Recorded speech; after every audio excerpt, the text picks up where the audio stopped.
ഞാൻ ഈ ഭാരതീയ ജനതാ പാർട്ടിയിൽ ചേർന്ന കാരണം എന്ന് വെച്ചാൽ ഭാരതീയ ജനതാ പാർട്ടി ഇപ്പോൾ ജയിക്കത്തക്ക വിധത്തിൽ വളർന്നിട്ടില്ല. ഞാനൊരു പൊളിറ്റീഷ്യൻ എന്ന നിലയ്ക്ക് പറയുകയാണ്. അതിനെ വളർത്താനാണ് ഞാൻ ഇതിനകത്ത് വന്നത്. വളർത്താൻ പറ്റിയൊരു പൊളിറ്റിക്കൽ പാർട്ടിയാണെന്ന് എനിക്കറിയാം. ഞാൻ ഇത്രയും ഒരു 20 വർഷത്തെ ആക്റ്റീവ് പൊളിറ്റിക്സിലുള്ളത് കൊണ്ട് പേരിൽ ഇപ്പോൾ വിശ്വസിക്കാൻ കൊള്ളാവുന്ന ഒറ്റ പാർട്ടി ഭാരതീയ ജനതാ പാർട്ടിയാണെന്ന് വിശ്വസിക്കുന്ന ഒരാളാണ്. അപ്പോൾ ഇന്നല്ലെങ്കിൽ നാളെ ഞാൻ ജയിച്ച് കാണിക്കും. അതാണ് ഞാൻ അന്ന് പറയാൻ കാരണം.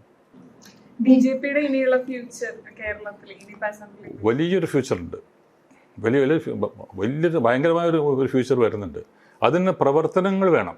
ഞാൻ പറഞ്ഞത് ഇപ്പോഴത്തെ പ്രവർത്തനങ്ങൾ പോരാ. ഒരുപാട് നല്ല രീതിയിൽ പ്രവർത്തിച്ചാൽ എനിക്ക് നേരിട്ട് ഞാൻ എല്ലാ ജനങ്ങളുമായിട്ടുള്ള ബന്ധമുള്ളതുകൊണ്ട് ഞാൻ എല്ലാ മതങ്ങളുമായിട്ട് ബന്ധമുണ്ട് എന്നെ സംബന്ധിച്ചിടത്തോളം.